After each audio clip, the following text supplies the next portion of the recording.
Thank you. Good evening, fellow world dominators. So I thought I'd start by explaining this nonsense, which wasn't really part of my original talk, but it's now officially Saturday night, and Mr. Money Mustache is not supposed to be seen on a stage delivering an effing PowerPoint presentation on a Saturday night. So I thought at least I could enjoy a beer while I do this. So last night at the party, I set up this elaborate scheme with this guy, a cool neighbor of mine named Jonathan, and he was like, yeah, how about we'll get some beers, and then I'll pass one up to the stage to you, and then he'll be like, this will help you out with your talk, Pete. And I thought, that's great, because that's totally in line with the community aspect of the WDS. I mean, this is my neighbor, helping another neighbor out while we're both here in Portland. But it turns out that you can't really do that on this particular venue on this night because of some nonsense about like the liquor laws in Oregon or something. So you're going to have to use your imagination every time I take a sip from this, and I do need a drink sometimes when I'm talking. Just imagine this is a big, frosty, like Portland's best pale ale of some sort, and we're all having it together. And because I'm the last talk of the night, and all this stress of me doing this work is going to be over, we can all celebrate right after this. The party starts right after this short 24-minute interlude. All right.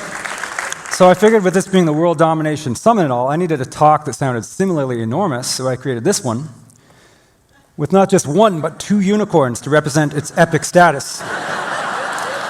It's called How to Be Rich, Happy, and Save the World, because I figured that would be a goal big enough for unconventional people. But really, this is perfect for me, too, because on the internet, I sometimes get categorized as a personal finance blogger, because I have this blog that talks about how to make personal choices that will make you richer. But really, now don't put this on Twitter, but I don't really give that much of a shit about your personal finances.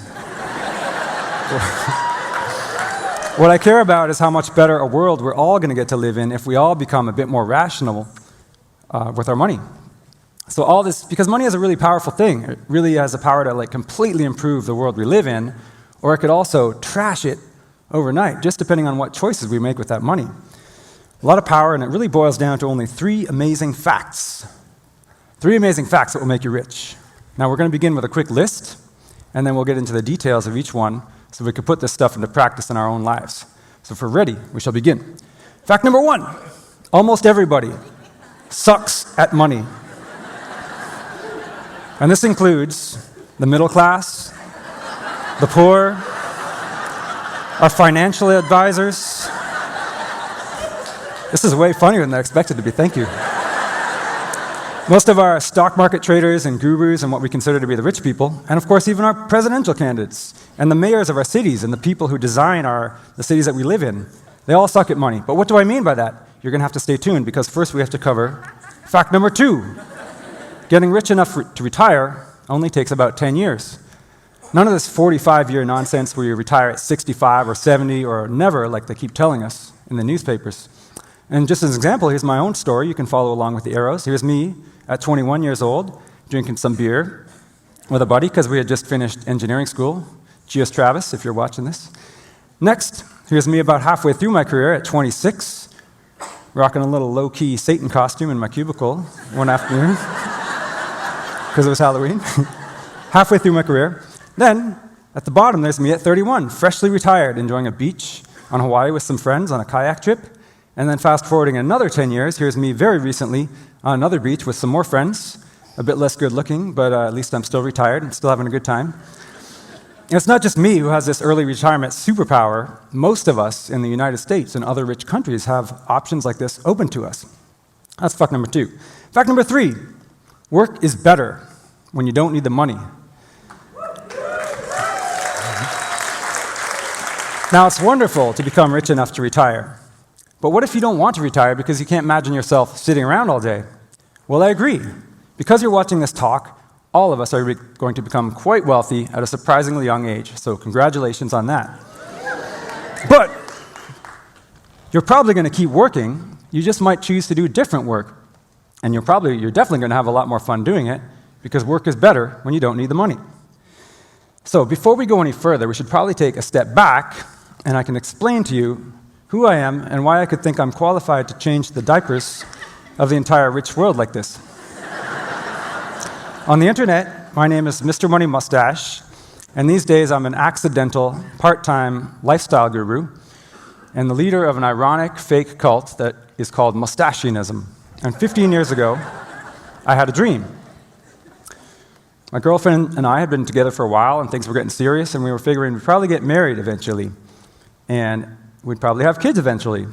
But we both wanted to be free from the need to work before our first baby was born. I wanted to be a super dad. I've always idolized the idea of a super dad, and she wanted to be a super mom. Now, luckily, we both grew up in Canada, so nobody had told us that this is actually impossible. So we did it. We took the 10-year path to early retirement. I graduated, got a job, worked really hard, rode bikes, rode my bike to work, drank beers, fixed up my house, learned about the stock market and investing, and was able to retire just before my 31st birthday, and not too long after, our baby boy was born.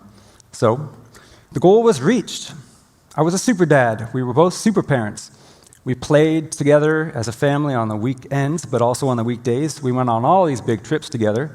I read my little son hundreds of big books. I taught him how to read and how to ride bikes, and later music and math and physics and all this stuff. It's been a great dream. It's been a wonderful 10 years together, and now we have this awesome little 10-year-old guy. But it still wasn't very easy, because it turns out that raising a kid is surprisingly hard. Who knew? And I can imagine that raising more kids is correspondingly harder. But shit, we were sure glad we didn't have to commute to 2 office jobs and perform in these mega software careers at the same time as trying to do all this stuff. But meanwhile, so all this was going on, and instead of the 10-year path to retirement, our friends and former coworkers were on a completely different path. They were on the 10-year path to still Brokesville. And that goes something like this. You graduate with huge student loans, and then you get your first job, and then you buy your first car, but it's a brand new one, so you buy it on credit. And then you go out to Friday night happy hour every Friday, and you go out to lunch every day, and you spend hundreds of dollars every time. Eventually, you might meet somebody special, so it's time to get married, and you spend $25,000 on a wedding. Then you buy your first house with almost no money down, because who could ever save up $25,000 for a down payment? Then later, you have to upgrade your house, and then later upgrade your car to a bigger one with a bigger car loan. And along the way, you're probably getting yourself some nice treats like $2,500 road bikes and $3,000 mountain bikes. And before you know it, you're 30 years old, and then 35 years old, and 45 years old, and you still have no money. And this might sound pretty familiar because it's what everybody does. This is a standard definition of a prosperous American middle-class life. Pardon me, let's all have a drink.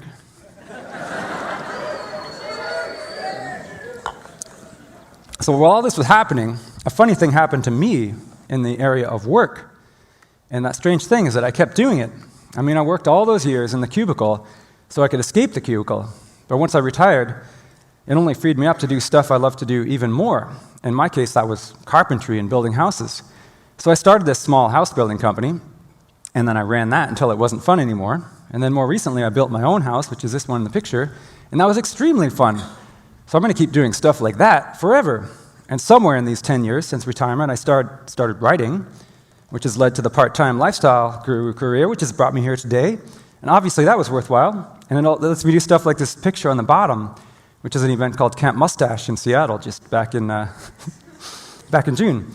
And of course, some of this stuff over the years has lost money, and other things have made money. So overall, I've been getting further and further ahead. So I've really hit the big time now, like cha-ching! Complete financial freedom. Finally, I don't have to be frugal anymore. And with all this extra freedom, what am I doing? What I have been doing is just spending more time out in the hot sun doing manual labor. Because it turns out work is good for its own sake. Work is better when you don't need the money. So with all that summary behind us, we can finally move on, press the rock and roll button, and find out how we can all get rich. Back to part number 1 then. What exactly do I mean when I say that you suck at money? Well, it's simple. Any money that you spend that does not make you happier is wasted. And research shows this ends up being most of our money. The reason is that most of us predict the wrong stuff about our purchases. To understand this, a lot of it comes from a big misunderstanding about luxury itself. Most of us assume that luxury products and showing off our wealth is preferable to good old-fashioned hard work in solving our own problems. We all say stuff like, well, of course a life of luxury is better. If that weren't true, why did they invent luxury in the first place? The kings and queens had figured this out generations ago. Even I used to think this. Like back when I was 21 years old, my goals and hopes and desires were completely different from the stuff I value here at age 41. I was much more materialistic back then. In fact, if I hadn't changed my ways, I'd probably be living in a huge, fancy house with a 4-car garage right now, maybe outfitted with high-end cars. But I would have no money, and I would probably be a lot less happy because I wouldn't have bought my freedom, and I wouldn't have been able to enjoy those 10 years that we've enjoyed so much these past 10 years. I would be just another person who sucks at money. So really, to not suck at money, it helps to think of it like this. The purpose of life and work and dating and all this other stuff we do is logically only one thing. It's to be happy. It's to lead the best and most satisfying life that you can possibly lead. Now, you could argue other stuff like the purpose of life is reproduction. We're a living organism. We need to make copies of ourselves. And that's kind of true. I mean, raising kids can be a factor in your happiness, but there is such thing as enough kids. Kids aren't for everybody. You could also argue that just thinking about yourself is selfish, and you should help other people. And this is true.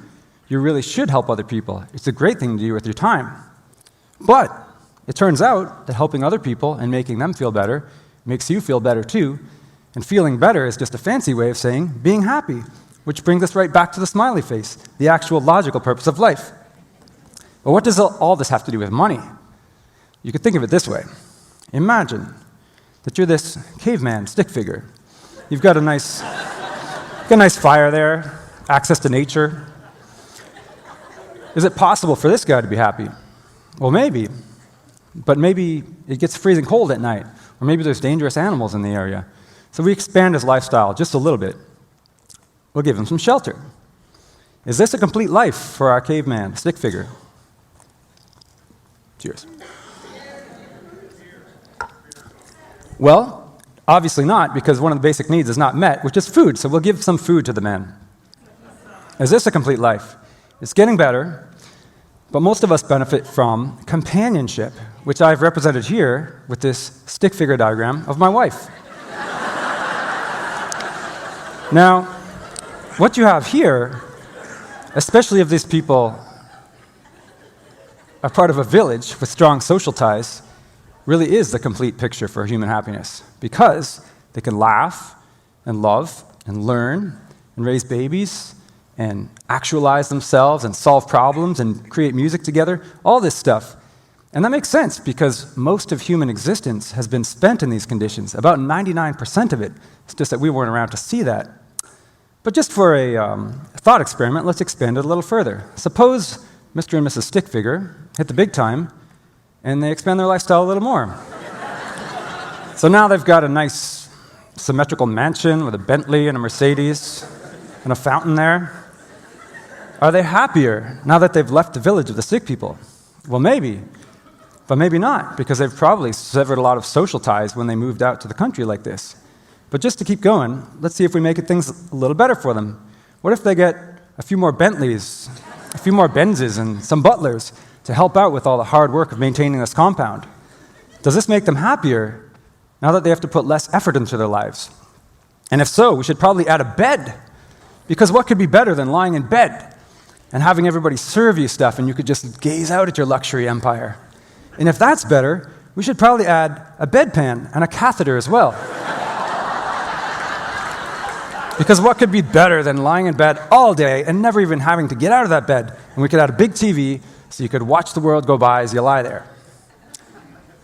Now, hopefully, at some point, this fantasy broke, even though it's getting a little bit close to American life.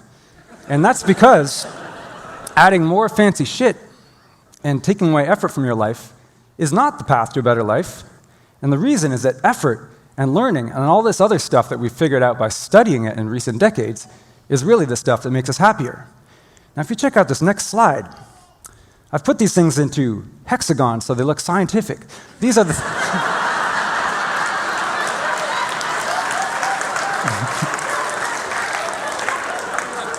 These are the things that psychologists and a lot of... Thank you, guys. This is going way better than I expected.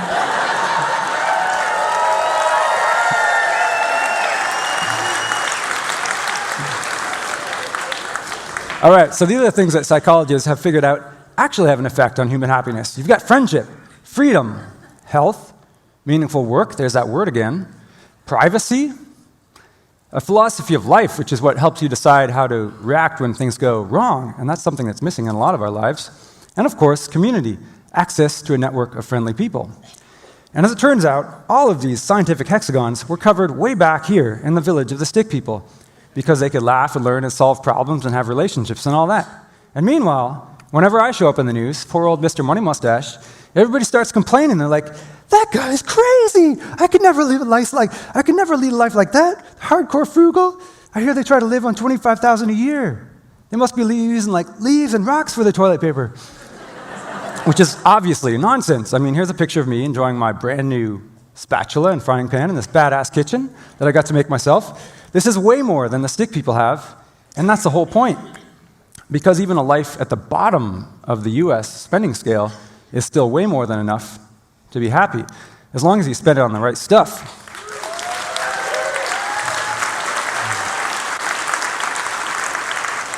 And if my life at $25,000 is enough to be happy, what about all these people who spend $50,000 or $100,000 or $200,000 and up and still claim they can't make enough to reduce their stress levels or they'll never have enough to retire? What are they missing? What this means is that we are living in a trap. It's so serious, there should be a warning label on every luxury product, like warning, the Dalai Lama has determined this product does not bring extra happiness. And it's because they've neglected this basic truth that extra luxury products are not bringing us happiness. But yet, every financial advisor and newspaper journalist and politician is still stuck in this assumption that they do. They're all saying stuff like, well, I forgot my next line. Okay. Anyway, the next part is, we have wasted trillions of dollars on stuff like suburban highways and like sprawling suburbs with no soul in them and stupid cars and trucks to drive back and forth on them every day, when really we would have been happier just living in a small village or living in smaller places within walking distance of each other and access to nature. And that means most of our personal spending and our government spending could be much more efficient if we could just learn not to suck at money so much. So with that all behind our belt, we're ready to move on to part 2. Can I really become rich enough to retire in 10 years instead of 45 years? And if so, how the feather could I possibly do this? And the secret does not require a huge income. And it's not to become a fancy genius stock market investor. And it doesn't require you to buy my amazing books or courses or DVD sets because I don't have anything for sale. The secret is just to spend much less than you earn. And it's probably like, oh, is that the answer? Because everyone says, well, I can't do that. That would make me sad. I love my pickup truck. But that's wrong. We already know. We already established that happiness is the only logical pursuit. And we also established that buying extra luxury stuff does not bring us more happiness. And this is where something comes in that I like to call the shockingly simple math of early retirement. And what this tells us is that your mandatory working career depends on only one factor. To understand it, you might consider the following story. On the one side, you have this hard-working carpenter guy who happens to look a lot like my friend Mike. Now, Mike works hard and part-time and maybe brings in about $40,000 a year. And he has a happy life that costs him about $36,000 a year, which leaves him saving $4,000. On the other side, we have a wealthy doctor guy named George. George brings in $400,000 a year, but because he has a doctor lifestyle, it's very expensive. He has a giant house, a fleet of Lexus SUVs, golf club memberships, and so on. But he doesn't manage to spend all of it, and still there's $40,000 left over at the end of each year, 10 times as much as Mike is saving. Given this information, which one of these two guys do you think would be wealthy enough to retire, assuming they want to continue living their same lifestyle after retirement? The surprising answer is they would have the same retirement date, exactly the same. How could this be? Well, to understand that, it helps to take a look at this next graph, which is my favorite retirement calculator, or prison sentence calculator, straight off my website. And as you can see, it's a long list of bars that start out huge on the left and slide nicely down as you move to the right.